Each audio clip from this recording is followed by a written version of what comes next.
Video amatir ini awalnya merekam suasana riuh masyarakat menyambut detik-detik pergantian tahun di lokasi sentra kuliner Kabupaten Kaur Minggu dini hari.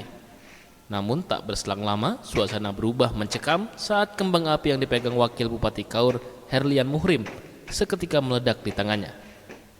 Akibatnya, Wakil Bupati menderita luka serius pada bagian tangannya dan langsung dilarikan ke RSUD Kaur hingga dirujuk ke RSUD Muhammad Yunus Bengkulu.